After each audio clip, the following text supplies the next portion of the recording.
Hello, and welcome to episode 274 of DCP Live with guest CBGRAY. Tefty couldn't be here. He's taking a training course at the police academy. Make sure he's all certified for small arms and sneaking and hiding like cops do, And like narcs planting drugs. Yeah, planting drugs in your car, like narcs do. Yep. CBGRAY, how you doing, man? Welcome to the show. I am doing great. Thank you all for bringing me on. I really appreciate it. I'm excited and feeling good. Especially, after 274 episodes of watching y'all do all these amazing things. It's kind of surreal to kind of be on. It's cool. No, you can come back.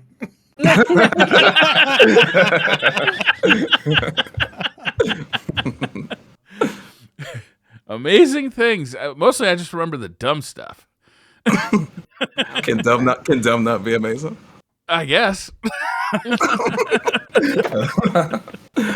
We were talking before the show, and you told me that you used to be you got into streaming by being a speedrunner on Mario 64.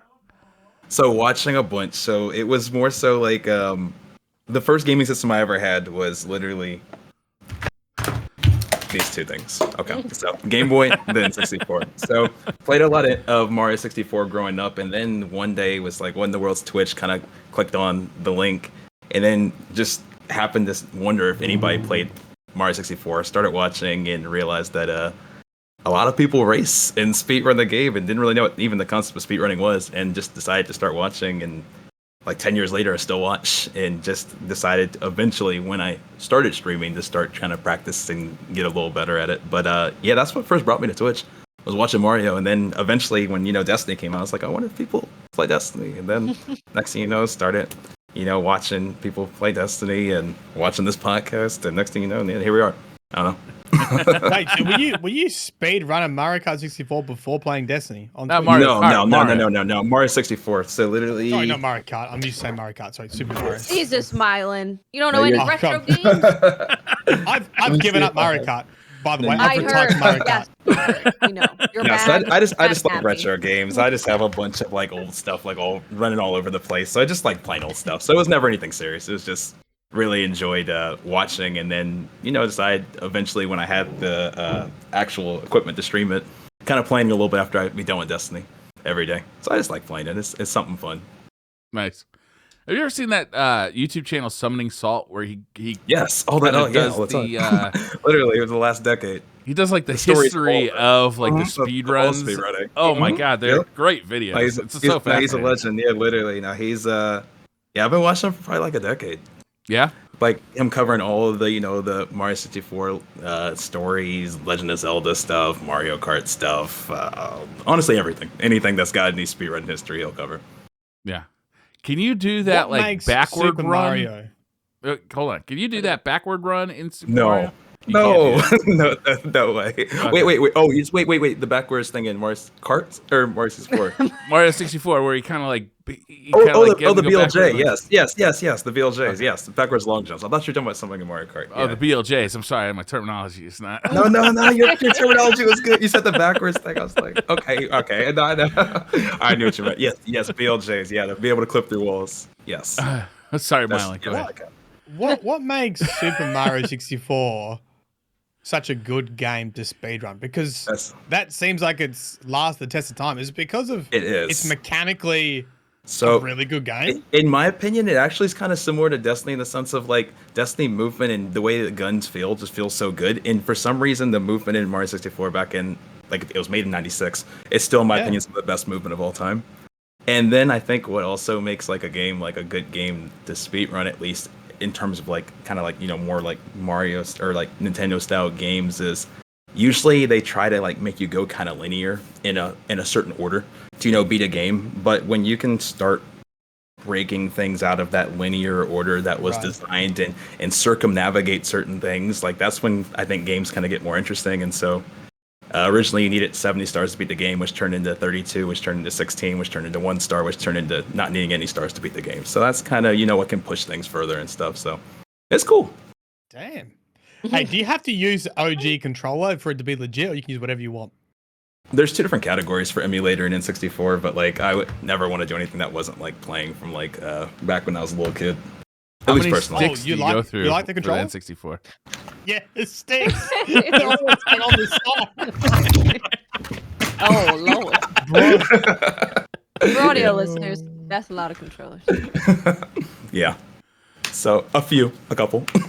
I just remember, was it like Mario Party and you have to like rotate the sticks? Yeah. Yeah. 1 week of the sticks. And I was like, ah! And it's like, There's like dust what was your favorite coming out of it. What was your favorite Mario Party? Do you have a favorite? I can't remember. I wouldn't remember. My favorite's definitely 3. 3? How come? What's 3 it was just perfect. Every mini game was perfect. The boards are perfect. I remember because I couldn't have been more than maybe like 6 or 7. I walked to Blockbuster and borrowed my mom's money to rent the game. I remember that. I walked to Blockbuster. The highlight of my week was always, we had Video Easy here in Australia, and just go in the video shop. Please, and you just hire a video. Yeah, no. Overnight or a week. People tell me I'm still stuck in the 90s. Like, look at my TV behind me. It's the 10,000-pound CRT. I just picked one of those up off of Craigslist yesterday. I told you I'll help you carry yours. It was that free. Thing's not moving. They didn't even have it inside their house. They said it's on the side of the road. First come, first serve. I bet they say as long as you move it, it's yours. So how'd you get into Destiny? I got into Destiny, so I played Halo back on the Xbox way back in the day, just a little bit, not anything too crazy, but enough to where like I knew it was a great game that I enjoyed, and I recognized the name Bungie. And so I remember when that E3 trailer came out for Destiny 1, when they were on the moon. And because I'd always watch E3 and I always get really excited just to see what was like, gonna come out. And so I saw the trailer for that and I just thought it was like the coolest looking thing ever. So I decided to try out the beta when it came out. And then I bought it and just got completely I just completely fell in love with the game. And now we blink and almost 8 years later, we are still playing it. Right? So, yeah, I know. It really has. But yeah, that was the first thing, though. It was definitely recognizing Bungie as a company, remembering a little bit about Halo, and that was enough to make me want to try it out. Yeah, So. I think that was the case for a lot of people. It's like, it's Bungie's next game. Bungie hasn't done anything since Halo, and that was so long ago. Yeah. And it was kind It's of their all of us were like, destiny. yes, man. That was uncalled for. hey, listen, that's how it got its name, by the way. That's the lore of it. That's the lore. Yeah, they couldn't find a better name than Destiny. Yes. That was like the irony behind Destiny being called Destiny. I didn't know that. Because it was they had meetings every Friday or whatever to think of a new name, and it was just prototyped as Destiny because that was the next big thing. And then they just never found anything better. It was kind of a good name. Now it's Destiny. I like it. I think it worked. It worked. I mean, it can't be that good for marketing when it first kicked off. That's for sure. It's very why it's Destiny name. the game. The game. Yeah. Is that why they did that on their Twitter handle? Let us assume maybe somebody took the name. Well, I guess they could have paid for it. I guess that makes sense. I never really thought about that. I think it's like their YouTube channel and everything. Because if you just go on Google and you Destiny before it came out, it's like that's a good point. Nothing. That's a good point. I didn't think about that. So how'd you get into streaming? Oh, I'm sorry. Go ahead. Which You're a busy man. Ask a question. Answer 2 questions at once. which one are we starting on? The streaming or the busy part? Well, have you been doing streaming? And tell us a bit about your job as well, because you do both, right? Yeah. So before I started working, I went to school for computer science and computer information systems, and then I started as a software developer back in 2018. And so I've been a developer almost 4 years. It'll be 4 years in March. So yeah, I've been doing that on top of the streaming, since I've had the job. But yeah, so I get to develop different applications. Right now, my software engineering company will contract us out to different either government or military contracts. So right now I'm doing something that's affiliated with the Air Force. Right. Wow. You're spying So on me. how do you aren't juggle that? I promise. I promise on that. I promise. So are there aliens? Yes or no? Where the UFOs at? Yeah. Are they gray? Like I they say? I'm not working on UFOs. Or there's no aliens that I know of. That's what they're telling you to say, right? Yeah, I bet watch my every you move. develop software to automatically take out UFOs out of satellite pictures, don't you? Y'all are giving me too much credit. No, I'm not smart enough for any of that. So you do that full time, and how often do you stream? As long as work's not crazy, 14 times a week. Wait, what? Twice a day? So I figured that was probably gonna get a but so I stream. So usually my normal days, as long as I'm not moving or work's not too crazy, I'll stream. I'll work from about 7:30 in the morning ish, close to 8 to about 7 p.m. and then I'll stream on YouTube from about 8 to midnight, and then stream on Twitch from about 12 to 3 or 4 a.m. and sleep and repeat. Crap. Oh my god! Making everyone look bad. I've done that. I've done the 14 streams a week since like the beginning of 2020, because that was when I started streaming on Twitch. But I've been streaming on YouTube since about 2016. So before that, I would just stream that kind of same equivalent time, just all on YouTube, and then I decided to kind of stream on Twitch too. And Tell before me the reason behind and your thoughts about streaming on Twitch and YouTube. like pros and cons to both and everything. Yeah. Yeah, for sure. So I can kind of start, I guess, with the story on how that even came about with me. Like personally, like I started off just making videos on YouTube, and I tried dabbling with streaming a tiny little bit on Twitch, like when I was in college, but internet was bad, and internet was very bad at my dorm at the time. So I was like, nope, we'll make some videos, we'll just go that route and just try to help out where I can. And then I remember getting an email from YouTube that was like, YouTube streaming's in beta, and I didn't even know YouTube had streaming, and I was like, oh, that's interesting, maybe I'll give it a try. This is back when they actually had a standalone app for it. So I decided the gaming live or whatever gaming app, exactly. Yep. So I started streaming on that until it obviously got taken down because it doesn't exist anymore. But and so I streamed from there, and I dabbled in it a little bit, and I was like, okay, I kind of like this. And then I fell in love with it, and I've been doing it ever since. And then I decided to in 2020 I wanted to kind of extend it out and be able to meet more people, help more people, and so we do a lot of help streams. So I wanted to also kind of take that to Twitch as well and kind of be able to meet new faces. In terms of pros and cons to both, though, I think that obviously a lot of people still don't really know that YouTube is a streaming platform. So there's a little bit of like the disconnect there. On a lot of times when people find my streams on YouTube, I'd say at least 80% of the time looking for a YouTube video and just happen to have the algorithm take them to the channel and they decide to stay, versus actually actively clicking on an app to say, I am going to go watch a stream. That's my biggest issue with YouTube is like discovery on that. It's still towards videos. So exactly. So there's kind of that like culture and expectation that I'm coming in to watch a video when you click on the app, versus on Twitch, if like I'm coming to watch you or if I'm coming to watch Watts or whoever, I kind of know that I'm going in to actively check out somebody who's streaming. So that's one thing. Also, there's the barrier to entry, I think, is a lot easier on Twitch when you're getting started. I think a lot of the benefits to YouTube come a little later when you get a little more momentum. So like with affiliation on Twitch, I believe it's 3 concurrent viewers and 50 followers, which still, a really great accomplishment. But once you get your emotes there with the 50 followers, you're able to monetize your channel. You're able to get the emotes and channel points, all these fun things, right? And then on the YouTube side, you need the 1,000 subscribers and 4,000 hours of watch time before you can even get any emotes on your stream, which can be a little more daunting, for somebody who's just getting started.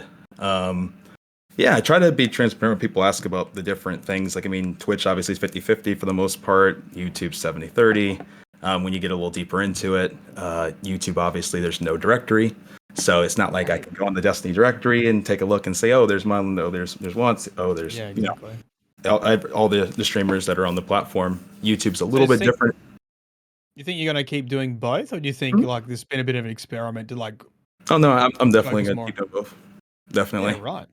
Yeah. So How within many the last, hours sleep do you get? you said what? How many? I'm fucking tired talking to you. How many hours sleep do you get?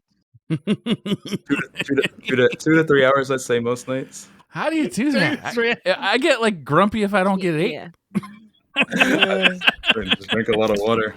But Yeah, I think if I sleep below like 6 hours, I just will feel nauseous all day. I'll get a migraine like 100% of the time. Same. yeah, I've kind of let myself get used to it, which is not a good thing. It's nothing that I definitely advocate for, but it's just I love streaming on YouTube. I love streaming on Twitch. I love getting to hang out, and I actively, like, as I'm at work all day, I'm just literally waiting just to be able to, come get to see everybody. Like, it's I just love doing it. So It's because we're old. Yeah. Yeah. Look, That's true. I'm calling you out now. Y'all are old. You got a clone. It's simple as that. 'Cause That's what all the that's Nobody's the government smiling. program that's being made. Yes. It's Oh, no, but Anti-sleep by the Air Force. Now I see. He's a robot. They call it Adderall. No. Oh man, but yeah. Nobody smiles that much on 2 hours sleep. I'll tell you that right now. He's a clone. Last night I didn't even sleep. We had a really important, like, every Thursday we have a demo that, like, basically we do development cycles every 2 weeks, and then you demo what you've worked on the last 2 weeks. So that's every Thursday. So no, I didn't sleep last night because there's a lot to do. But all I was gonna say, like, lastly, the last point I was gonna make is that the one thing, like, because I said there's the directory on Twitch. The one thing that is a little better once you do get further into YouTube is the recommended. Once you do get going, it's night and day between YouTube and Twitch. It's a million times better than Twitch, just in the sense of the being pushed out in terms of the algorithm. Twitch still has a little bit to go. Like, Google and YouTube, their algorithm is I mean, they've been working on it for almost 2 decades. Yeah. And it really you see those benefits when you get a little deeper in. So that's why I always tell people, you see a little more of the benefits early on Twitch, and you see some benefits a little bit later on YouTube, but both are viable.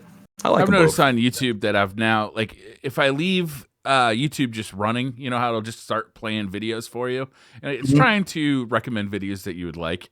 It has now added live streams into that, so, like, all of a sudden there'll be a live stream on it. Yeah, because if I'm working in the office, or I'm around the house, I might have YouTube running on my phone, just, like, listening to somebody tell me about something. Like today, I was researching Big Blue arcade machines, and all of a sudden there's a guy streaming Street Fighter from a arcade And one up Street booth. Fighter. Wow, they found the double hitter. I mean, they are targeting my interests for sure.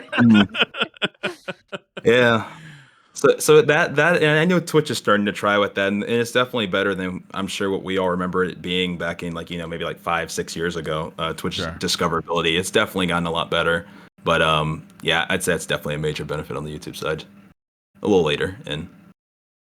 Yeah, for sure. I do like directories for finding, like, new streamers. Like, if a game comes out and no one I'm following is playing that game, I what else do? I go to the You're exactly directory, right. I take a look through, I'm, like, looking at titles, looking at stream setups, and just, you just pick someone. So it's kind of hard Exactly about that. right. Mm-hmm. I've always been concerned because I did stream on YouTube for a little bit, is how it might impact the other regular uploads. Mm-hmm. Yeah, because I always feel like obviously less people are going to watch live streams, and I feel like the algorithm would be like, oh, people aren't watching as much. We're going to stop recommending your normal videos. And you're 100% right, because what will happen is you'll have kind of a high click-through rate and a high kind of average watch time at the very, like, while you're live, but then after it ends, it still treats it like a normal video, but the recommended stops pushing it, and then the click-through rate lowers, the average watch time lowers. So a lot of people get discouraged to keep streams up on their channel after they finish. So even I will. Favorite YouTube channels.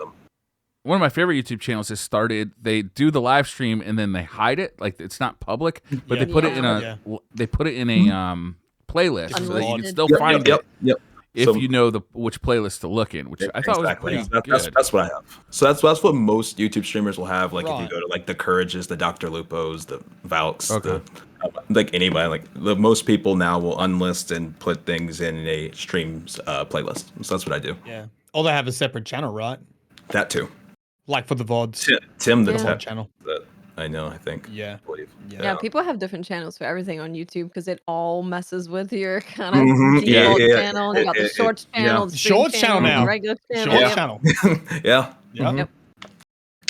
Yeah. It's interesting how that stuff. I mean, like, I did a short that got 200,000 views. I got real pissy about it because, like, fuck, it only took me like 60 seconds to make that. These other videos take me a week. A lot of that too is to try to slowly but surely start trying to occupy some of that space that TikTok has. That's why they're really pushing as hard as they are. So. It's hard to deny how well short form content performs. People's brains are already in that zone. I want to continue it.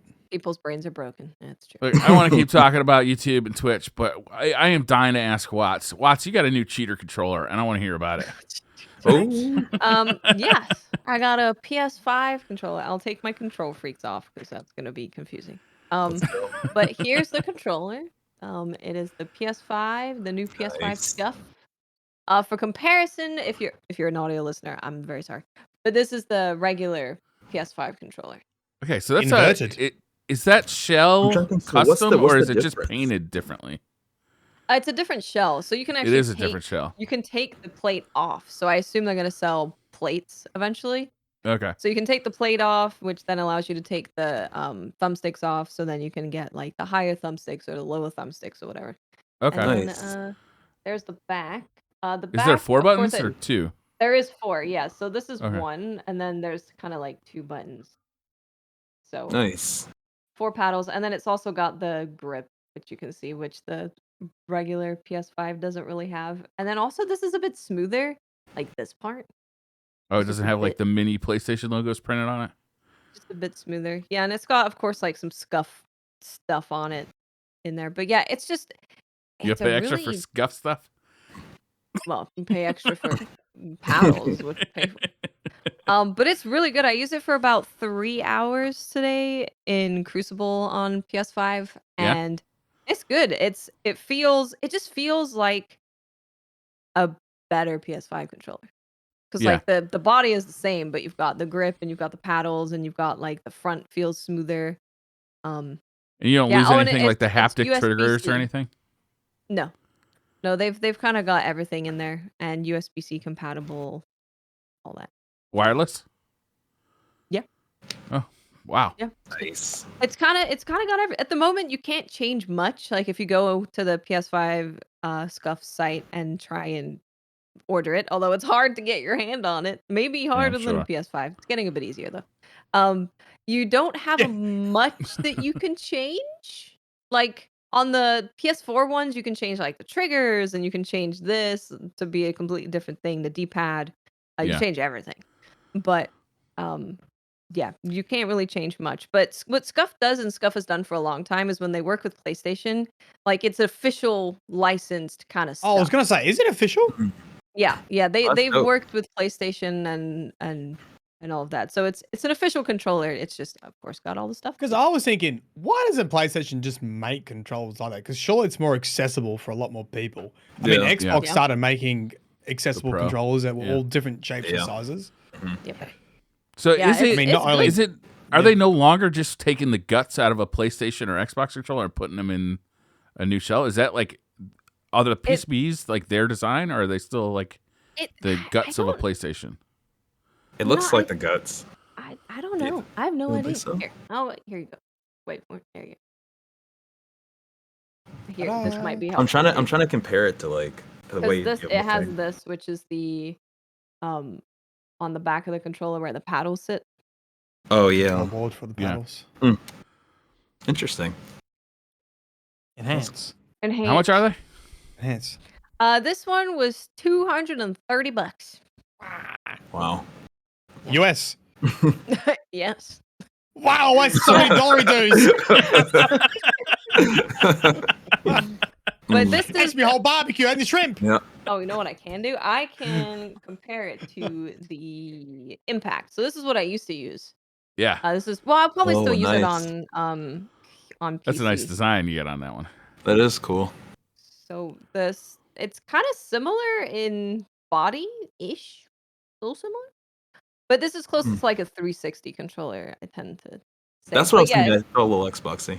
if you look at this, like these paddles compared to these ones, Yeah. like it's just more sturdy. It's more like it feels like it was created to have the paddles on it instead of adding them to it. Hmm. So I'm super happy with it. Nice. Super happy. Well, I'm gonna start emailing them, trying to get me to send me a free one. They won't. So Damn I asked, I was like, should I try and buy a PS5 Scuf, or like, are you planning on sending them out? And they said that they had, through all press and all of their partners, they could only send 7. 7. Gosh. 7. I'm not on that list. I'll tell you that. I definitely wouldn't be on. Yeah. It's just because of the shortage on all the electrical stuff. 7. It's crazy. Oh, that's really? Still, They're like, caught and that's up with still that, an huh? issue. Like even still. A huge issue. Like, Yeah. it's, Oh, man, yeah, I heard it's bad news crazy. that it may go longer than even expected. Yeah. The chip shortage. Which I know, like, I'm sure eventually, at least like from a development standpoint, I know that Bungie wants to get away from old gen. At least eventually, kind of, they're gonna start running, if they're not already, running into the same issues they ran into when they were trying to like build King's Fall to accommodate for PS3 and Xbox 360. You know, as they want to start doing some new stuff and, you know, experiment with some new tech, eventually it's hard to have to accommodate older systems. So I wonder like how long it's going to be before they start getting the shortage issues, so they can maybe start thinking about that, if they're not already. I bet that's they probably are. commonly asked throughout like the entire video game world. Is like, when should we stop supporting the PS4? You know, like, because right now you're making a game and you were targeting the PS5. Right now you're thinking, yeah, and it would be to the PS4 too. Be a bad financial decision right now if you know you made some exclusive to PS5 and you know 3/4 of your audience can't play it, or you know doesn't want to spend $900 for it, which is what I did. Can't get a PlayStation 5 here, that's for sure. I cracked. You gotta follow all the right accounts. I tried so hard. Get on the Discord, get in the Twitters. The buying bots they had were just too fast. Eventually, I just caved. I was lucky to get one like right when they came out, or like right when they went up for pre-order. Yeah, I was so lucky. And see, with the pre-order, I was like, you know, no, I usually don't pre-order. I'll get it, you know, a little bit into it, and you know, that was the worst decision I ever made. I got really lucky with mine because GameStop started taking pre-orders in person only. Oh. And I was streaming, and someone in chat was like, "Oh, they started taking pre-orders," and I was like, "Really? Only in person?" I'm like, "Really? That seems like That seems like a lie." End stream. That's what I did. I was like, "Guys, should I go do it? Should I go? Should I go do it?" And they were like, "Go, go, go!" So I just ended stream, went to GameStop. I think I was like the 3rd person that got there and pre-ordered the PS5. That was smart. It was so early that they let me pre-order 2. Because they hadn't gotten the like sheet of what they should and shouldn't do yet. But they didn't give me 2. Can I get 2? No. That's exactly what I did. I was like, can I order 2? And they went, yeah. And then I was like, can I order 5? They probably would have let her that day. That day they probably would have. They were like, probably the next day they were like, yeah, no. They called me. Imagine how you would have felt though, walking out of that store with 5 PS5s. Everybody watching you. I would get murdered. Yeah. That woman's got $5,000 worth of PS5s. Yeah, and those first few weeks, I mean, they were going for like even more than $1,000. Like it's insane, like the demand that was there. I don't know if it's ever been like that with any system before, besides this and Xbox, this new one. I remember the PS3, actually. The launch of the PS3, it was really hard to get one, but only very briefly. The Wii was hard to get. I remember that, too. The Xbox 360, I feel like it was hard to get briefly, too, but nothing like this, though. Not for a year. Yeah. You know, or more. It's been officially over a year now, right? It's been officially over a year. Yeah, it's like been a year and a couple of months. Man. I don't know. Watts, didn't you order a Steam Deck too? Yep. How'd you do that? Watts is all the Discord pages and knows exactly where to go. Did they send you an email so you could order yours? No, the Steam Deck was I was just sitting on my computer at the right time. like as soon as it went live, and yeah, I just went straight through checkout. I didn't get stuck at any of the hurdles that people got stuck at. It was like, yeah, you ordered, here you go, goodbye, get out. So that was a $5 pre-order. You didn't pay for the full thing yet. No. Oh, okay. It sounds like the common theme with Watts is I was at my computer streaming. Yeah, at the perfect time and able to. It went live when my audience said it's available. Go order. No, and this was I think it was 10 o'clock in the morning. Our Pacific time is when it went live. So I got up, sat at the computer at like 9:40, made sure I was ready, and I just got really lucky that I didn't get kicked out.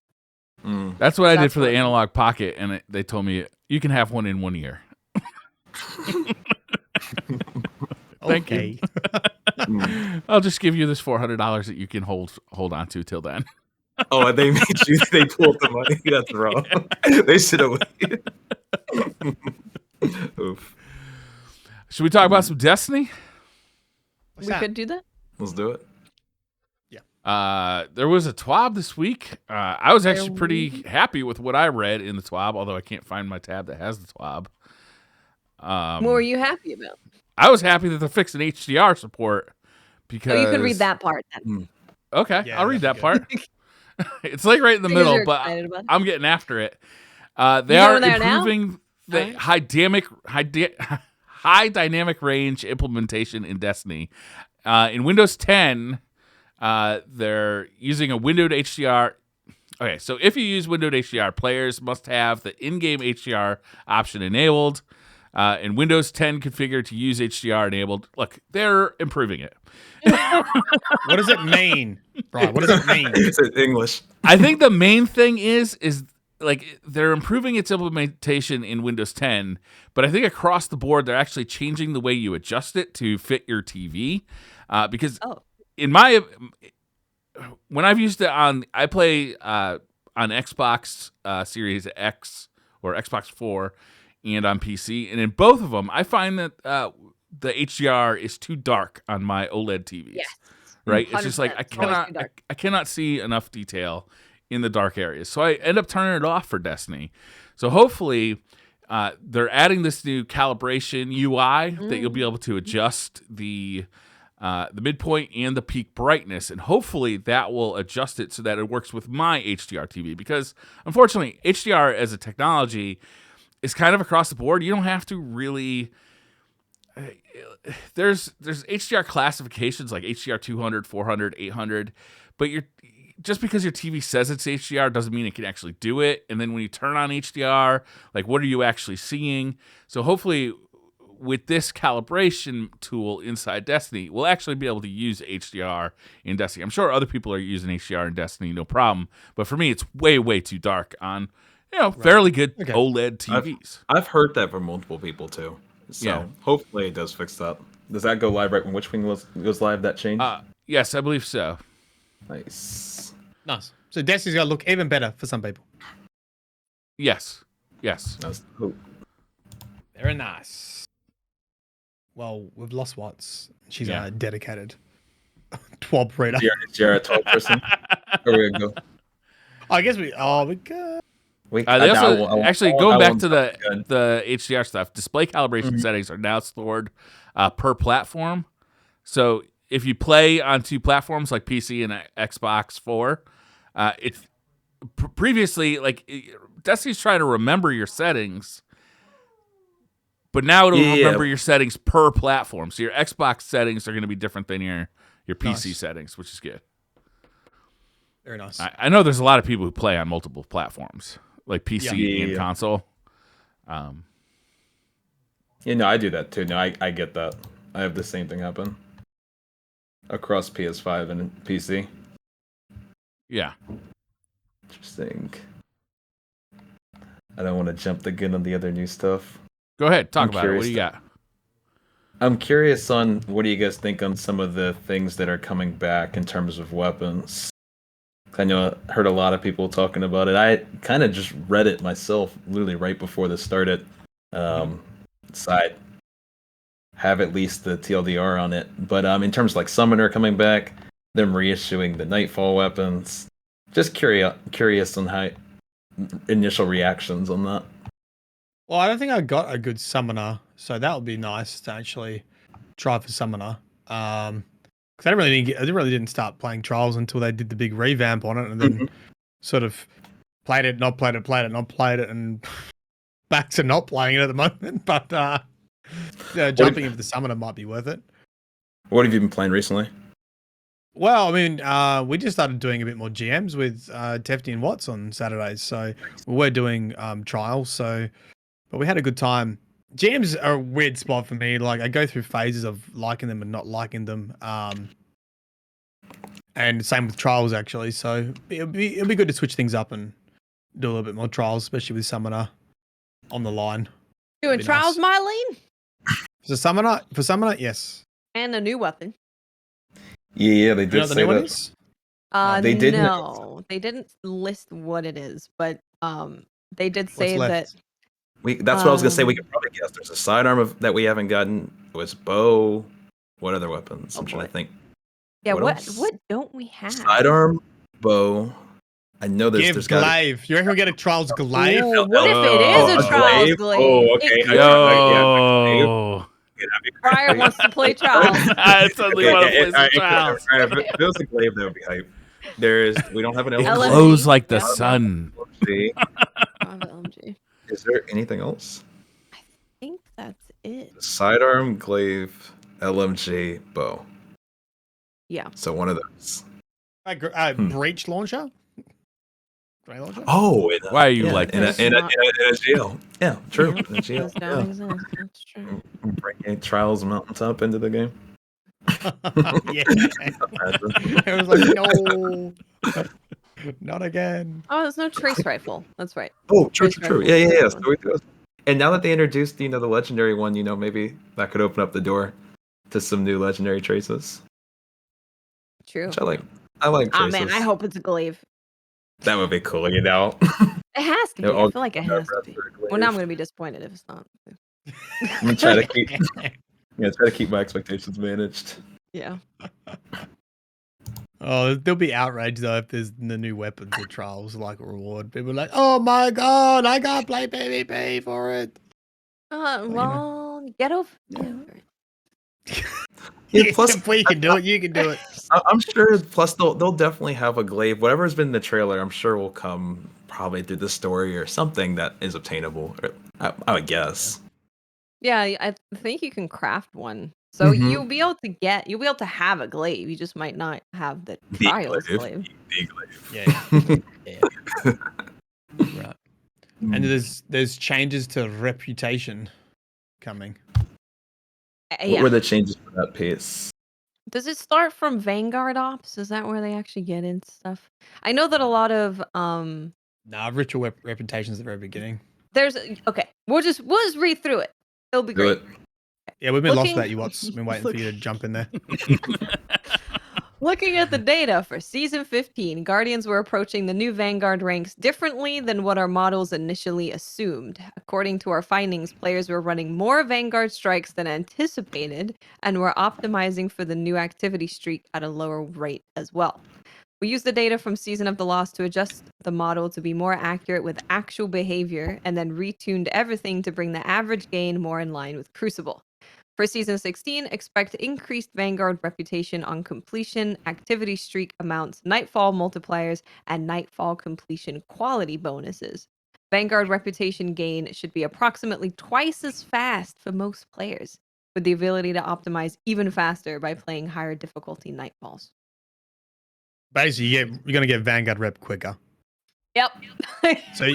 so you can get to your golf balls quicker and probably to the weapon. I guess the ritual weapon, whatever ends up being. Ritual weapon and ornaments. That's what it sounds like. Yep. I mean, I'll be honest. I haven't looked at that in a long time. I basically never go see Zavala. I don't care. But yeah, speaking of Val, the change that I'm really waiting for, I don't know if it's ever going to come, but it's kind of getting strikes back on the dynamic of D1 where we have the strike specific loot on the actual strikes and not just the Nightfalls. I really miss running basic strikes for more things other than just the pinnacle on 3 of them. I was saying that before, like on stream. I was like, I enjoy when we do Nightfalls. Like this gun's in rotation. You do this Nightfall, you get this reward, and you play it like that. Like I do enjoy that way of giving you loot. Do you like that better than the old style? What was the old style difference? So, I would just say like basic strikes getting it. Yeah, we can go with that. Yeah. Yeah. I think basic strikes have it too because I don't really have any reason to do strikes apart from the pinnacle once a week if I need to have a pinnacle, which is not really. I miss something else a little bit. Yeah, I miss getting lost in strikes, like, for a Maga loop and for like just whatever, we might have been grinding for grasp or, some of the different things that felt like they belonged to strikes. I just feel like strikes I've kind of lost their identity a little bit. Like individually, like you think Omnigul, you think. Well, I mean, is it just more of a thing that we've had them for so long? And I think they haven't made when I read this. Yeah, I mean, like when I read this, I was like, these are all really good changes and these are all fine. But I think the bigger thing is people are just as usual hungry for new stuff, new strikes, new content. Yeah. And when you get a Crucible, it's like new Crucible maps. It was super cool to get an item from a strike that looked like it was from the boss or from exactly what's that's what I missed. Cool. That was true. Like, all the cool helmet. Oh, that's a Titan made. Like I missed that thing so much. Yeah, you just look at someone, you're like, wait, are those the chains that's on that damn ogre? Yes, like, exactly. Yes, it is.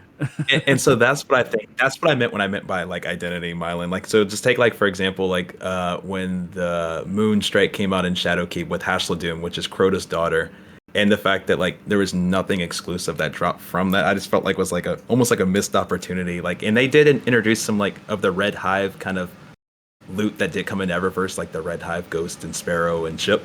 But like just like something attached to it that as Watts is kind of saying that like it's like, oh, like where'd you get that? And, it's from Hashladum. Like, and then you go grind it 30 times to try to get it. Like I miss that. Yep. That's one thing I do miss. Yep. Yeah, I agree. Yeah. Next, Trials of Osiris was about 30% slower than anticipated, with people leveling up their Trials rank, while not having an accelerated gain when higher ranks are achieved. We also felt we were not valuing winning rounds enough, especially players getting to 20 round wins and its 7 ticket wins. We've added a small amount of Trials reputation at match end for every round won in that match. I thought that's what they were going to do initially. I thought that was the initial plan, right? Like where the point of staying in the match was that if you won a round, the more rounds you win, then at the end of match completion, you get more rank. I think it maxes out though, doesn't it? Are they just making it? I can't remember. I thought their first stab at that was like the reward that 50 round wins or whatever gave you like an engram or something. Isn't that like a weekly thing? That is, yeah. So maybe this is like their second stab at that. Then maybe I can't remember if I can't remember if they said that they were going to do this one. Well, this is also going to increase based on how many ticket wins a player has. So for each round you win in that match, and based on how many wins are on your ticket, you're going to get more XP for the rank at the end of the match. So more incentive to stay on a card that's higher wins. And stay on a card do and more rounds and not reset. Don't rage quit. Yep. Yep. Gotcha. Excuse me. At the top end, each round one rewards 21 reputation up to 105 extra reputation a match. That's quite a big jump, 21. And then 105 is the max. This ideally speeds up Trials reputation gain by 50% or more for players who do not regularly reset their ticket in an attempt to go flawless. While we were not able to give an accelerated reputation gain for higher ranks in the Witch Queen for technical reasons, look for more news on that sometime later in the year. And that's when they give us the preview of Summoner coming back. And then they also mention that there's another weapon, but they'll leave us to discover that. Gotta be the glaive. Trials glaive. Egyptian Trials glaive. I would look so cool. It would be so cool. Yep. So cool. And then they go into things that they aren't changing. Like they're pretty happy with Crucible reputation. Though they're going to look at it again alongside the Iron Banner vendor changes. So that's pretty much staying the same.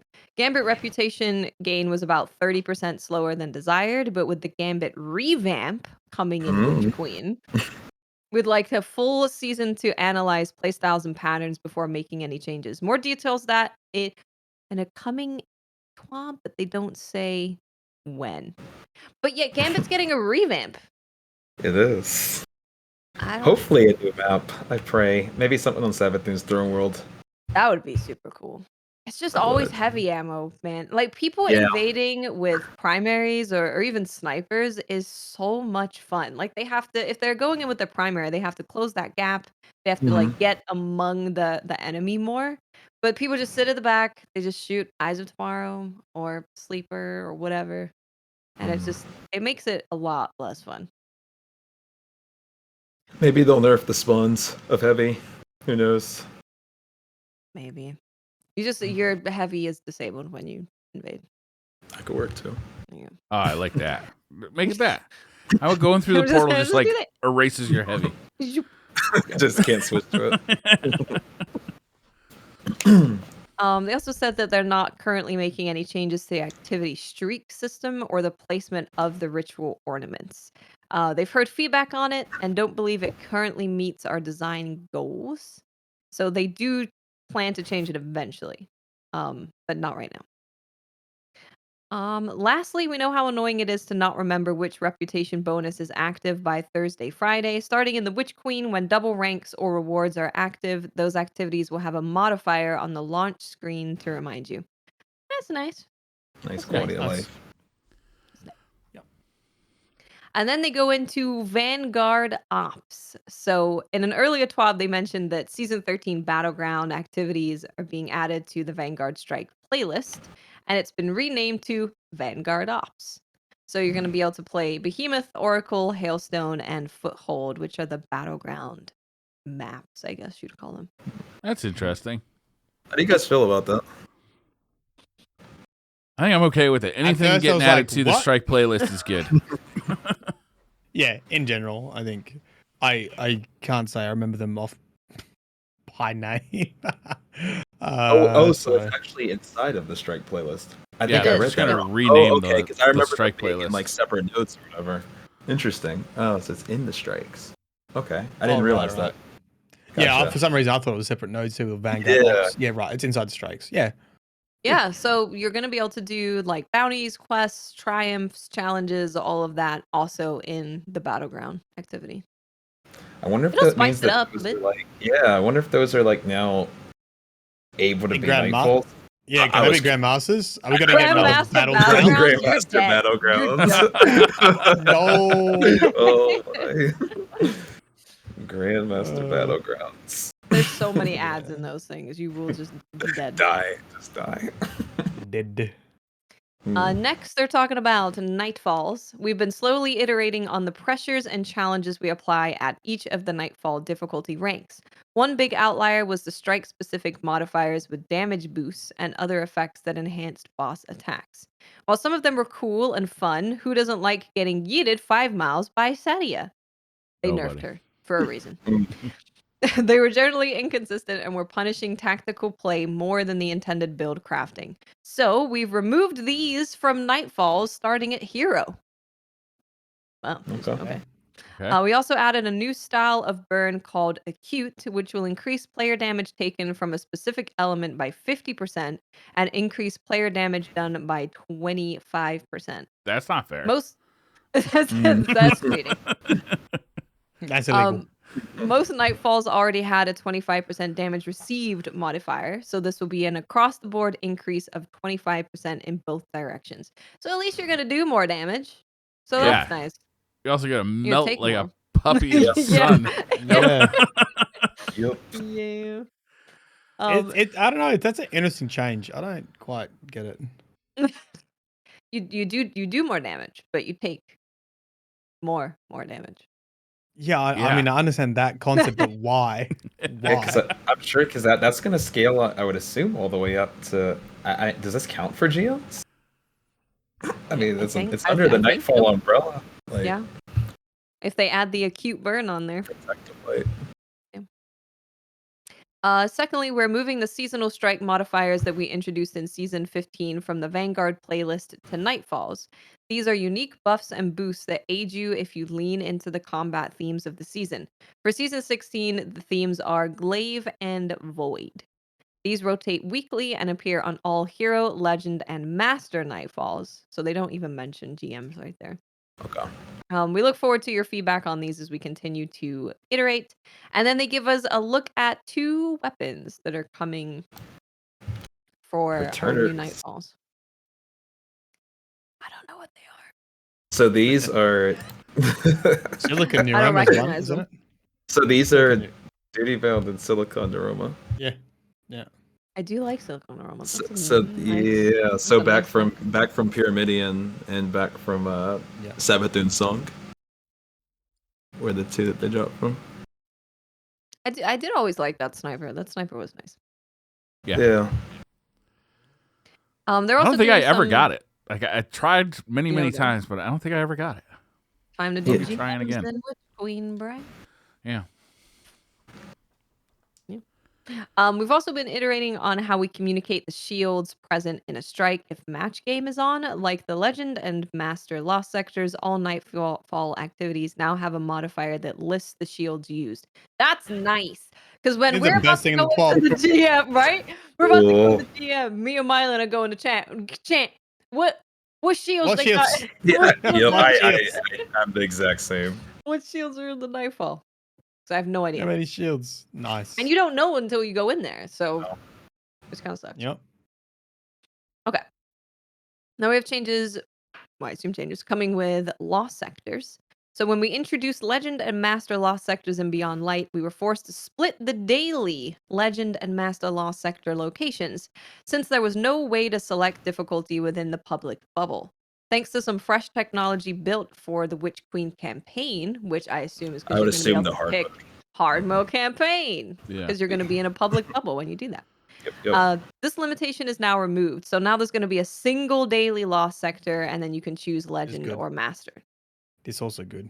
That's Does this good. under the seams? Does that mean that when you're selecting like hard mode campaign or hard mode lost sector, that you're actually loading into an entire public sector that is now hard mode? So everybody in it that you see is also going to be playing hard mode in that. That's I'm what it wondering sounds if like. Well, do you think Yeah. once you load the story, that'll probably put you in your own probably separate instance? That would probably be my think guess so, on hard yeah. mode. A lot of Yeah, I missions think- though start in public areas, right? Yeah. Yeah. I Yeah. think you might start in the public area, and then you go to like the flag or whatever to do the campaign mission, and then you can select it, and then it will take you into a bubble, I would guess. Yeah. I know you got excited there, Brian. Yeah. Hmm. Having a hard mode patrol. It's gonna be here one day. One day. Crucible.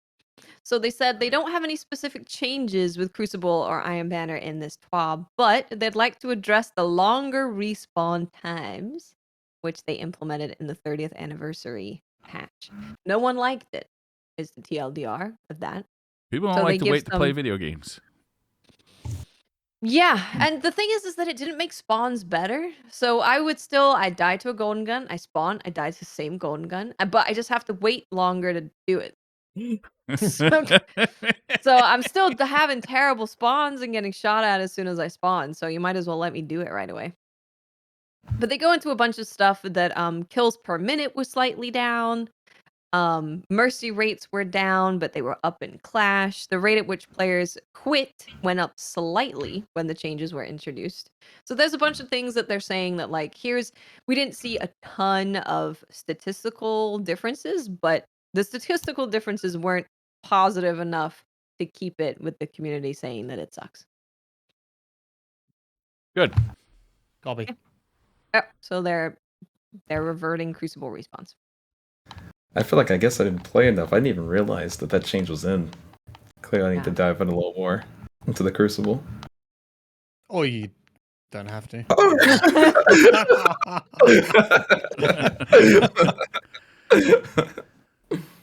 And then there's a part where we get to meet a new community manager.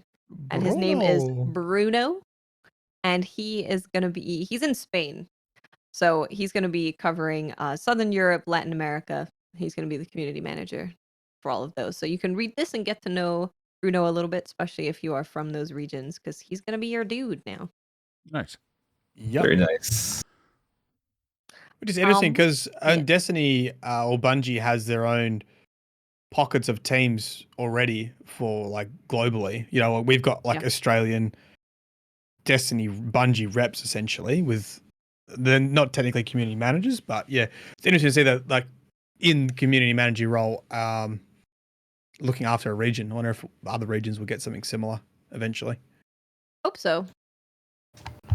It also makes opportunities for creators in that area, that region. It's more likely that you'll have opportunities because they have like a dedicated team to create that for you instead of it all going through main Bungie. Sounds like good stuff. And next, we're talking about BattlEye. So player bans and what's next for BattlEye. So this is someone from the security team saying that regular reviews of our processes, technology, solutions, and community feedback are key elements to Bungie's approach to security for its games. Today, we're taking another step in our ongoing security journey. With the launch of Season 15, the Bungie Product Security Organization began utilizing the BattlEye Security Suite. We're pleased to say that the security system has provided us with a monumental leap forward. Yes. No, shit. There's a lot less to do. As soon as they did this, it's like night and day difference. Mm-hmm. It effectively prevents many actions from those who attempt to harm Bungie's goal of building a community around our games that we can all be proud of. Its success protecting Destiny 2 has allowed us to safely review technologies and practices that were previously deemed too risky to the product and our players. In December 2021, we began a survey of risky behaviors that we felt were mitigated by BattlEye. Based on the review, we identified 68 players that were banned in association with the use of Process Hacker since August 2021. Of those, 61 players were identified as having no other indicators they were attempting to attack Destiny 2. So they have been banned as of unbanned as of January 24th. So Process Hacker, there's actually a story about I think it was it Ishtar? Yeah, it was one of the guys working on Ishtar Collective. Yeah, one of the guys working on Ishtar Collective got banned from Destiny. One of the persons, yeah. And I saw his tweet, and he was like trying to get help for this, and he's like, the only thing I can think that I was running is Process Hacker, and like that's supposed to it's not a bad thing. It's not a bad thing. So there were also, even though it sounds bad. It sounds bad. It does sound bad. It doesn't sound good. I was just using Process Hacker. I was just using Process Hacker. I wasn't hacking. I'm not hacking. I promise I'm not hacking. So there were 68 players who were banned because of Process Hacker, and then 61 of them were unbanned. So the other 7 would be doing funky stuff, but just happened to be using Process Hacker. Right. But thank God. No, Process Hacker is illegal adjacent. No. Well, I mean, 7 people who were using Process Hacker stayed banned. Is it? I thought it was just like a different task manager. I don't know what the heck it is, but I mean, 61 players got unbanned, but 7 people stayed banned. Yeah, but they were doing something else, and then probably in addition to Process Hacker. Exactly. So it's a multi-purpose tool that helps you monitor system resources, debug software, and detect malware. There you go. Well, that sounds like good things. Yeah, that's what I was. It's used to identify and stop processes. It's like a better task manager, basically. Interesting. It's like a cop who hangs out with dirty cops, like Tefty.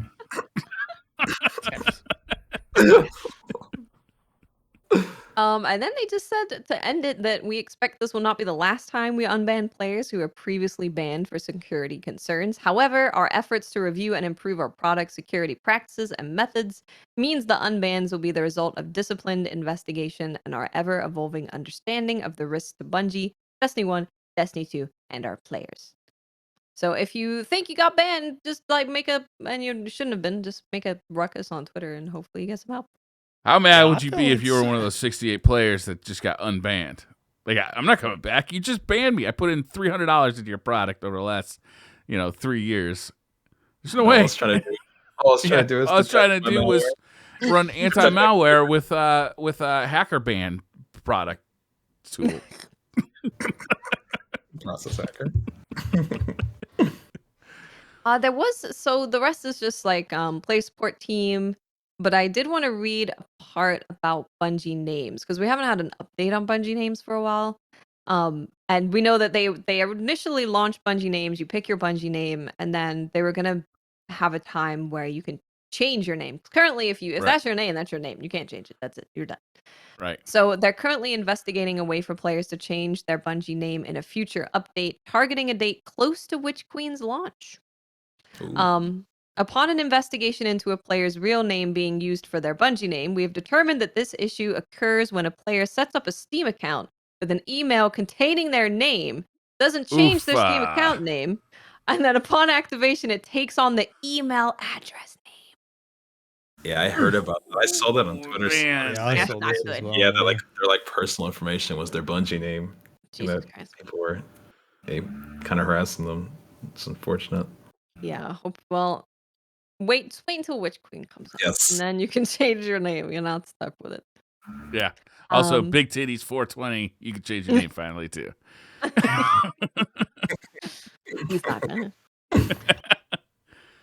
There is a list of things you should claim before February 22nd. So Bungie rewards, season pass items, Shaxx Crucible rewards, Drifter rewards, Zavala rewards, season vendors rewards, gunsmith reputation items, and seasonal seals and rewards.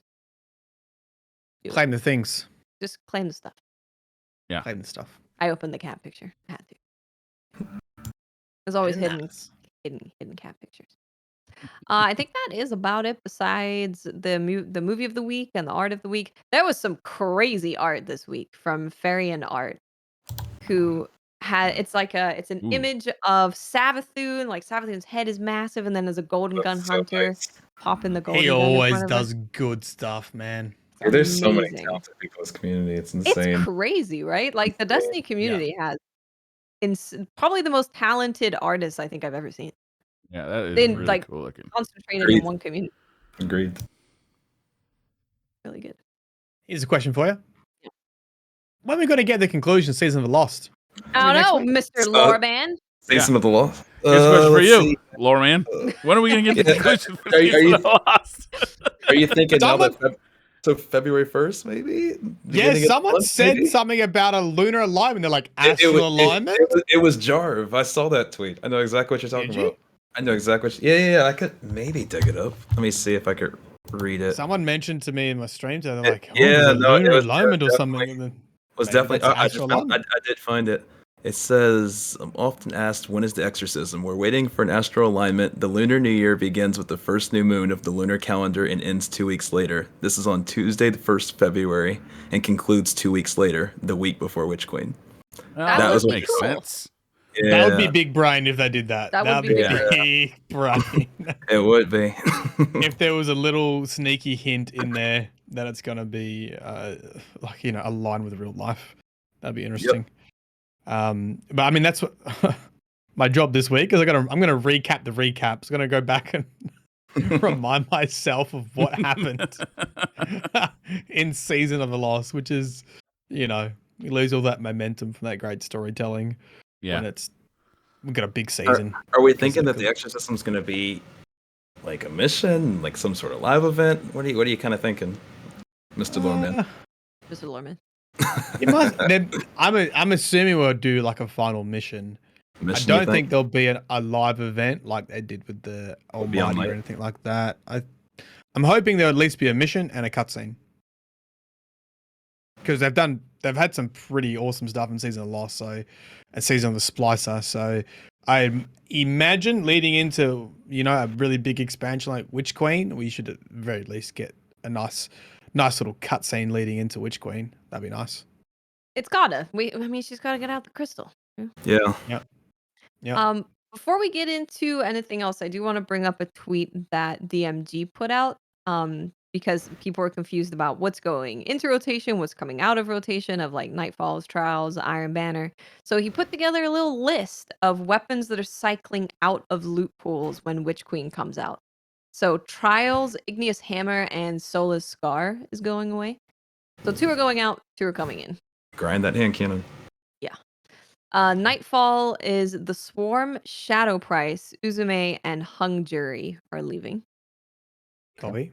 And then Iron Banner is the Multi-Mac, Time Worn Spire, Guiding Sight, and Steady Hand that are leaving. I mean, Multi-Mac is really good. Highly recommend you try and get a good one if you can. I think the Nightfall is doing Plug 1 and Uzume right now, right? So this week would be the time to farm. Yes, I believe so. Get her done. Get her done. Do it this week. I think DMG also said something about, I think that those weapons that left, at least the Trials ones, I don't know about the other ones, that Zerg can sometimes randomly sell them to. Oh, interesting. Like he did with the Scholar, the Scout. Oh yeah, it does say, in an effort to address player feedback and reduce Nightfalls to a 3-week rotation, 4 weapons will be removed next season, but on occasion Xur will offer these for purchases with a random roll. That's dope. I like that. Yeah, that's good. Okay. Xur's gonna be You selling. guys want to do some stuff. Twitter questions? I'm down. Tweets. Let's do it. Nikki says, do you think Osiris is still alive? I think so. Look. Look. I saw a tweet from our friend Paul Tassi says, everyone I'm paraphrasing. Stop saying Osiris is dead. And I was, in my head, I didn't respond though. In my head, I said, listen here, Mr. Tassi, read the law. He's dead. He's been possessed. He's been blown up. Look. It's been blown up. I can't wait. If he's alive, I'm interested to see how they explain him being actually possessed by Savathun, because that was definitely my interpretation and impression, that she slithered into his body and like body snatched Slit him open or something, right? Wasn't there So a is that line what it is, too?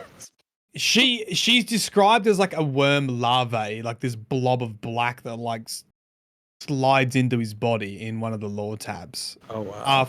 After which goes along with the whole moth theme and the chrysalis and being reborn into Moth Lady, you know, so it sort of fits all that theme of using his body as a cocoon. He's just off helping Cade at the farm. God damn it. Yeah. Missed the farm. But, you know, it'd be a pretty big play if they did actually kill him off as well. So I don't know. I'm excited either way.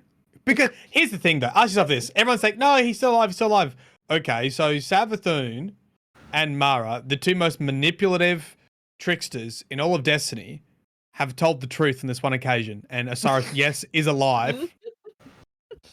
That's why we've been doing it. That's a good point. It would be so cool to hear from his perspective, though, how it was like if he had any type of consciousness being possessed by Savathun. It'll be interesting to hear. I think he's going to be like dead, like Tolan's dead. So Okay. he's not going to like disappear from the universe, but he might be like removed from his body, or a soul ball. It'll be a spirit ball. Just remember, Osiris is stored in the balls. Soul balls. So Tolan part 2. Tolan part 2. I don't know. You got it. Either way, I think it'd be great. I always like to see more screen time from Saint 14, regardless. Me too. Always gonna cry. God damn it. Oh no. Yeah. Either give me a broken man, give me broken Saint 14 that becomes vengeful, or and it give would me make nice, sense nice why reunion. he's the trials vendor. That's true. Broken man. Now he's vengeful. Yep.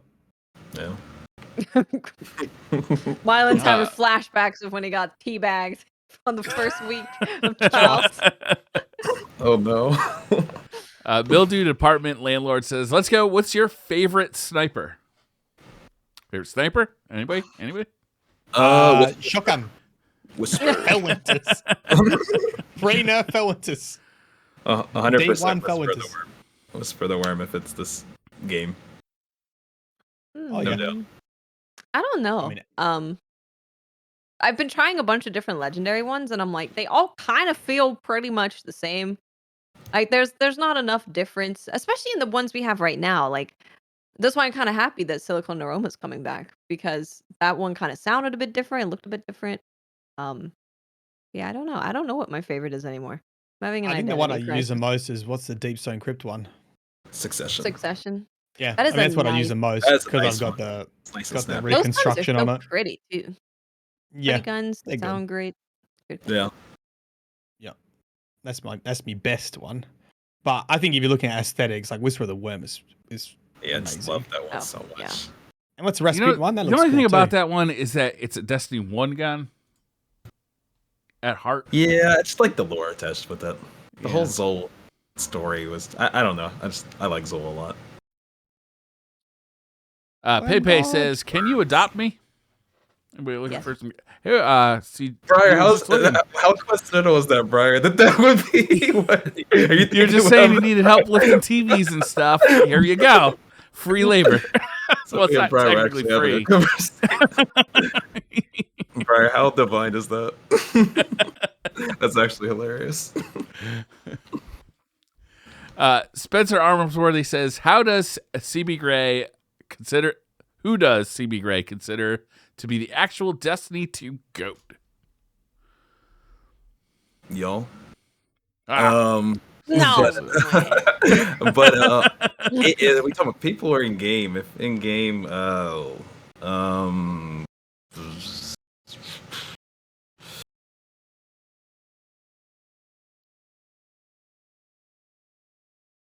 my favorite characters, at least, but I don't know if it counts because it's D1. Were always Pradith and Kabir lore in D1. That stuff is my awesome. favorites.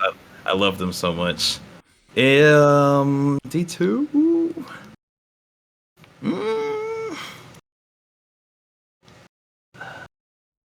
Honestly, I'll go with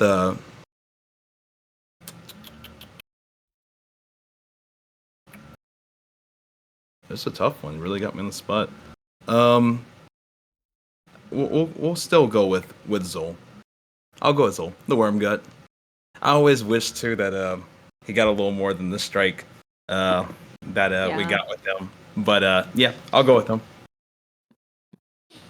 You know, Oryx is going to be up there as the GOAT because I think that was a turning point, taking King, not only for like story but what Destiny could do.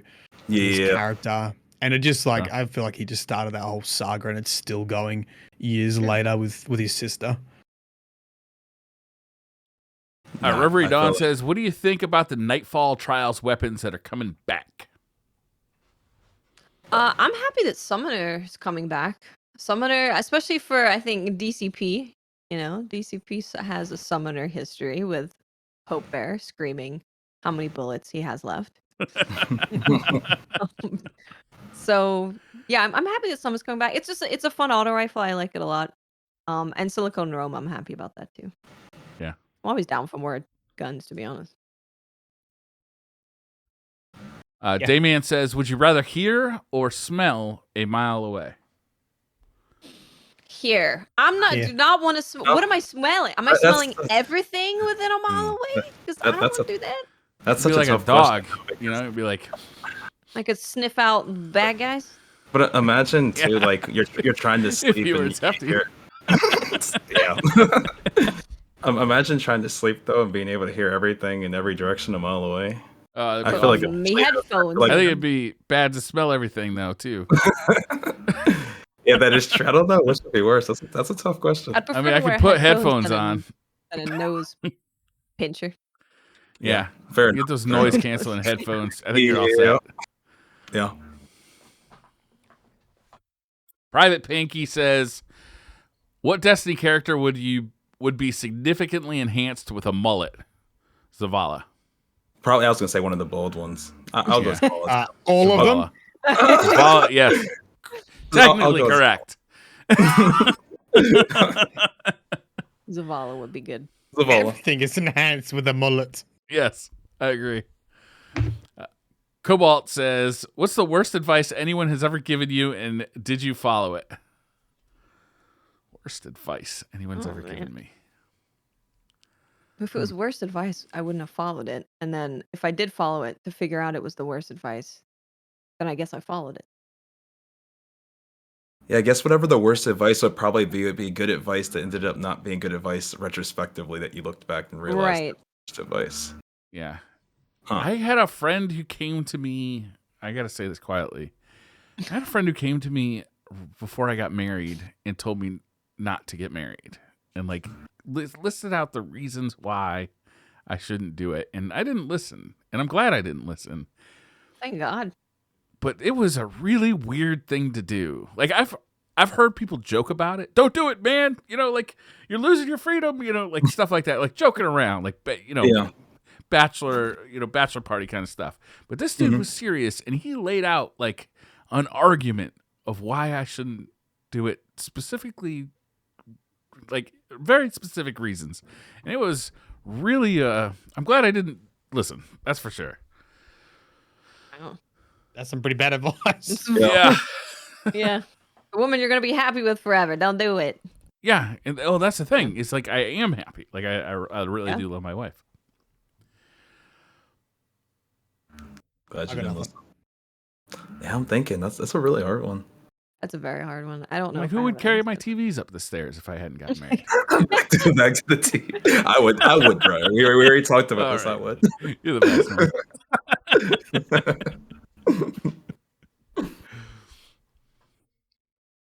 All right, I'll move on. Pico says, hey, all. Hope everyone is staying safe and warm this January. In your opinion, would you prefer that undiscovered items could not be previewed in the collections tab? I like knowing what stuff looks like and where it can be found, but I also enjoy the mystery. I honestly miss so much the D1 era of not knowing when things are coming. Like, Same. remembering things like, let's pretend like just Lost a Light and then having Black Spindle, you know, or just any of those like things that, you know, we just had no idea. I miss those feelings so much. And now it's, you know, I mean, all the way up to like the raid is being discovered before it comes out. No, it's just, I don't know. It waters it down a little bit for me personally. Yeah, I agree. I like mystery a lot, and I think Destiny is such a good game to have that mystery and discovery, because like the exotic weapons are so cool that seeing them and the exotic armor, it looks cool, it sounds cool, like the design of those things is so good that I really do miss seeing it for the first time in game. Like getting it, not looking through, or like seeing it on like the back tab of somebody else. I remember, what was the rocket launcher that looked like a World War II jet fighter or like fighter? Remember that in Destiny 1? Dragon's Breath. Dragon's Breath. I remember being in a fire team and seeing that on somebody's back, and that was my first view of it. I was like, "Holy shit, dude! What are you carrying?" He's like, "Oh, this is this new rocket launcher I got." And he started telling me about it. I'm like, is it good? He's like, nah, man, but it looks cool, doesn't it? The scarcity and the unknown of exotics like was so cool in D1 at the beginning. Like really not knowing just how many exotics were in the game unless you just saw somebody's inventory screen. I'm like, oh snap, what is that? It was really cool. Lord Beer says, Briar, Google Homebrew for 2DS and 3DS. You can hack it and make it play SNES or NES or Game Boy Advance. Well, Briar, Google it. Okay. All right. There you go. Get to it. Briar's I have a PS Vita that does all that stuff. Hey Blaze says, are you more excited for the return of Duty Bound or Silicon Neuroma next season? Silicon Neuroma, because I don't think I ever had it before. Silicon Neuroma for sure. Silicon Neuroma as well. It's a cool sniper. What do you want on it? Does anyone know? Snapshot. What does it roll with? Yeah, snapshot. It's more of a PvP gun, isn't it? Yeah, it's really snappy too. Like it feels Okay. good. I really enjoyed using it. Auto back in aim. the day. I would like that on it. Just mine though. Auto hacker. Not hacking though. Just taking me task, man. Just checking for spyware. No biggie. Jared Parker says, hey, DCP, love what you've been doing. Keep it up. If you can combine 2 gun perks, like exotic perks, what would they be? For me, for my combination, it would be explosive payload and killing wind, so it becomes explosive wind. I had that last night. My wife was not happy.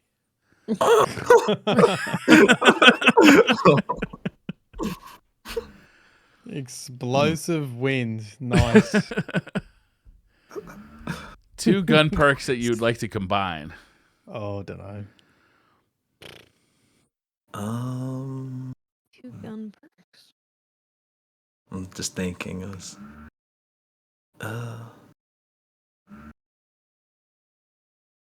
That's hard. Yeah. Explosive clowns. I was just kind of merging names of perks like Kill Page. My guys, the Kindled Orchid with the Kill Clip Rampage before in my head. This was always Killing hard to come up with on the clowns. spot. I need like a list of perks. Yeah, right. Browse.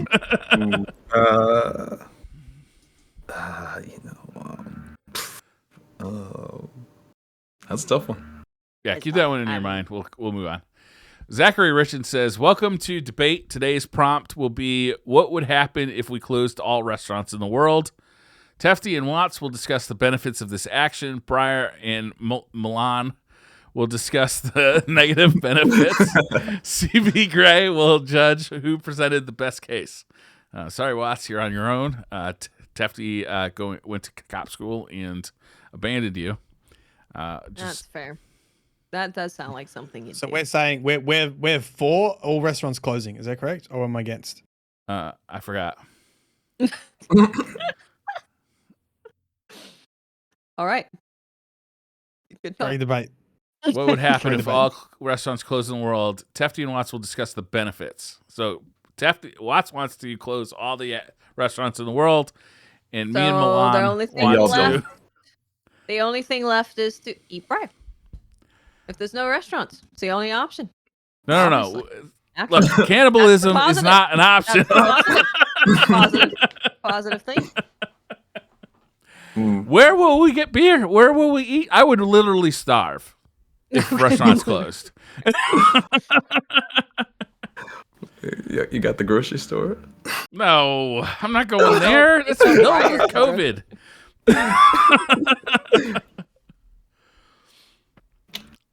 All right, moving on.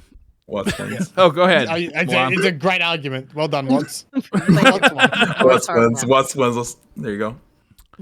Bottle says, this question is for Mylan Games. What is the lore/store behind your stuffed whale shark? Oh, the whale shark. I've told this before, haven't I?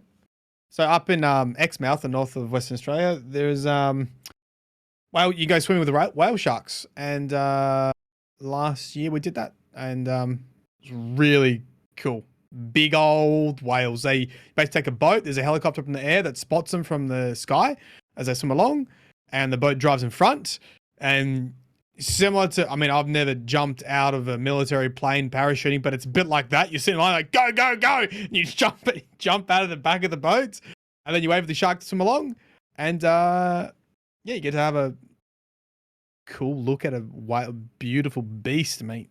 Fun fact, this is a story they told us, because whale sharks, their tails go like side to side, like actual sharks, right? Like fish. They accidentally dropped a bunch of tourists onto an actual shark. Yeah.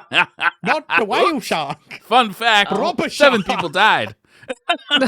No one died. But now what they do is the tour guide, like one of the tour guides, she actually like jumps out first, and they confirm that it's a whale shark before everyone else jumps in. Smart. Good idea. I like that idea. Good idea. Maybe we should stop the boat and take a closer look. No, you can't. You got to keep going. They're quick. You got to get in there before. It's very stressful, to be honest. But maybe we just shouldn't jump in the shark-infested water, no matter what we're looking for. Yeah, it's true. Well, what was scary was when we did it. These other people, they swear they saw a shark and they wouldn't get back in. These like British tourists, and everyone else was like, everyone heard it, but we just blocked it out. We're like, nah, we're here now. Like, we paid $100. We're going in that water. yeah. And more than that, and it's also like, it's like a 12-hour drive or a couple-hour flight, it's like a real far away. So, yeah. You go, that's the law of the shark. That's the law of the shark. And I got in trouble because I was in front. I don't know. See, what happens is you got to get on the side and you let it swim past you like this, right? And if you get in front of it, it sees you and it dives and it goes to the bottom, and then you stuff it up for everyone. And I was trying not to do that, and I got yelled at because I was like, I accidentally got in front of it, and then it went down. So you almost dead. No, I don't know. I just ruined it for everyone else because then you have to wait for them to resurface. The helicopter's got to find them again. Blandy McBlanderson says, what food has the biggest discrepancy between how good it smells and how good it tastes? The discrepancy can be either direction. Smells bad, tastes good, or smells good, tastes bad. Probably like blue cheese, something like that. Okay. I don't really like the smell of cabbage when it's cooked, but I like cabbage. Oh, I would agree with that. It smells kind of like farts, right? Cabbage doesn't smell. Cabbage does not smell good, but I like it with hot sauce on it. I don't know. It's hard. I never remember. It's always a thing. It's normally a thing where I smell it. It smells real good, and then I eat it, and I'm like, it's not bad. It's just disappointing. Mm.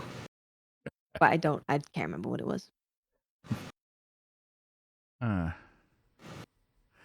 Banana flavored candy smells good like banana, but tastes awful like banana flavored candy. I don't like bananas. You know, that doesn't have any effect on whether you like banana flavored candy because it tastes nothing like bananas. Well, I guess. Auntie Krauser says, after today's teaser trailer on Twitter and what is going to happen to the story conclusion, does the DCP peeps still trust Mara, or do they want to slap her with the mini hammer? Also, Briar Lao Lao would be insanely tasty with poi and dried ahu. L-A-U? What's that? Lao Lao? Lulu? Sounds like a fish, maybe? Hawaiian food? Okay.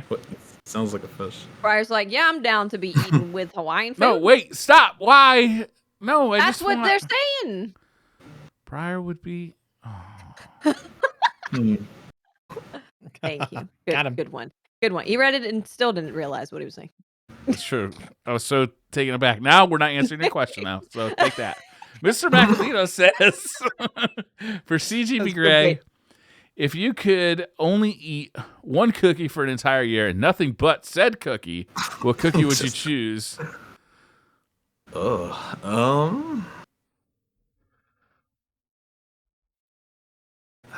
Maybe the man, what cookies do I eat a lot of that? Because that's a lot of cookies. I'd go crazy. That's another you could eat for the whole year too. Like that's... maybe the double chocolate chip ones that are really warm from Subway. Ooh. Maybe. Yep. Maybe those are good. Those are really good. I have to think about a hard Subway cookies are good. Yeah. They are. That might be what I'd have to go with. That'd be a lot of cookies. Mr. Macalito also asks, a classic. Since you and DCP seem to have forgotten, favorite drink and snake. As a classic. Favorite what? Drink. And have you not snake. even answered this one? Yeah. Okay, Drink both of you got to snake? answer. Wow. Snake. Jesus. Yeah. What is your favorite drink and what is your favorite snake? Both of you have to answer. Favorite snake. I feel like this is a trick question. Yeah. The snake one I have to think on. Like an actual snake? Yeah, that's what it sounds Miley. like. You don't have You a live go-to with it. favorite snake? Have birthday parties with it. Whatever you do. We kill snakes on site. We don't fuck around with snakes. Yeah, I don't really have too many runs in with snakes either. I'll go to the drink first. Either Baja Blast from Taco Bell.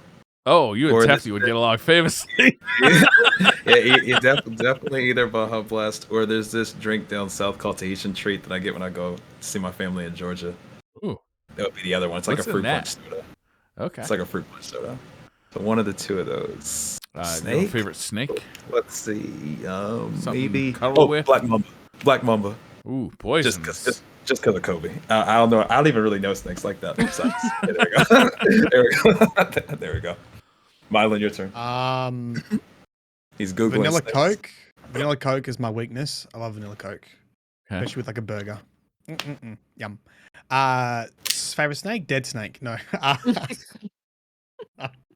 An acceptable answer. No, snakes. Snakes can be very nice as long as they're not poisonous and attack you. What about one of those cute like albino snakes? Just boop the snoot. Oh, okay. You know, I like like white it. snake. That's good. Yeah. Good answer. Mr. Malcolito also says, please don't barbecue Briar. There are enough cookies to go around. Thank you, Mr. Malcolito. Oh, we making Briar cookies? That's a new recipe. Write it down. Right now. Right now. Oh, this is the last question of the night, apparently. Wow. Hugo Rune said 79 says, which celebrity do you think is most likely to have a collection of the severed fingers of his or her victims made into a bizarre necklace that he or she wears when they are away from the spotlight? Kevin Spacey. Or who is the guy who played Spider-Man like 3 Spider-Mans ago? Toby? Toby Maguire. Oh, Toby Maguire. You think Toby? Oh, he's a saint. No, wait, no. He's a saint. No, you can't do yeah. Toby like that. Can't do Toby like that. Definitely. You Toby can't- Maguire totally has you a necklace You filled can't with do Toby fingers. like that. Yeah, actually, you can take a bunch of Aussie actors, put Mel Gibson or Russell Crowe in there if you want. They might do it. Man, Mel Gibson, man. Both of those guys. I mean, the highest of heights to the lowest of lows. I guess Russell Crowe hasn't hit quite the low that Mel Gibson has, right? Tom Cruise will be up there too. Bagel Yeah, said me. I'm not an actor. Yeah, we can't do Toby like that. I mean, you act like you're not a cannibal. Oh, that is true. She did give the answer I in the never said restaurant. that I was a cannibal. Mm. Is that it? Toby Did we Maguire, solve that's our answer? volume? Toby. No, not Toby. Toby Maguire? Is that his name? Toby, Okay. Toby Well, we're Maguire? not allowed to leave until we agree. Oh. Fine. I mean, I'll give up my vote Toby. is Toby Maguire. Oh, my childhood. I'm hungry. Sure, Toby, I'm so sorry.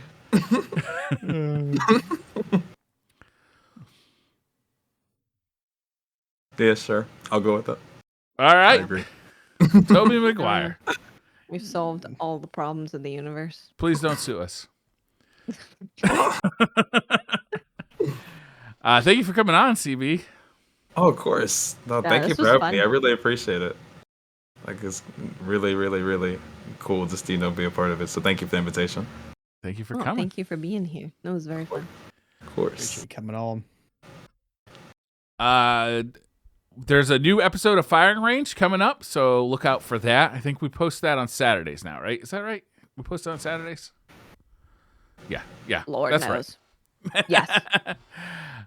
We also had a great episode of Retro Slot this week, so look out for that. What are you guys up to this week? Anything good? I am moving this weekend. Oh my God, That's that's right. not good. You gotta drive 22 hours. I know. 22-hour drive, Saturday. Oh, that's only like half a day's work for you. Yeah. so I'm gonna try to sleep a little more than the normal 2 hours, so I'm not swerving on the road. Yeah, try tomorrow. not to do it while you're driving. No, definitely not. CB, you went into your stream schedule a little bit, but Yeah. where can people find you on the internet doing yeah. stuff? So twitch.tv/CBGRAY is the Twitch, and Spelled then the differently YouTube though. is Spelled GRAY, right? GRAY. Yes. Sorry, GRAY. And then the YouTube is the same thing, just CBGRAY, with the A for both of those. Perfect. Nice. All right. I'll be doing some Savathor Throne World writing for next week, so thought that might be cool. And then recapping, waiting for the season of Lost reveal, recapping what And happened this season. You're And doing GMs tomorrow. Oh, GMs tomorrow, yeah. Yep. Friday What's- GMs. We're What's on GMing it Teft? up. We're hoping Tefty can make it if he's back from narc school, but if not, Copy. we will have to go on without him. But Yep. hopefully Okay. he can join us. That'll be good too. Grind that sniper before it goes. Yeah, I really, really want a good roll on it. And I do Mhm. not have a good roll at all. What do you think you learn in narc school? Oh. How to blend in, make friends. Let's say how Right, All right, is that it? Can we go? I think. Yeah. All right, guys. We'll see you next Thank week. you, Have an everybody. amazing week. Thank Thanks you all for again. hanging I out. appreciate it. Thank you so much. Bye.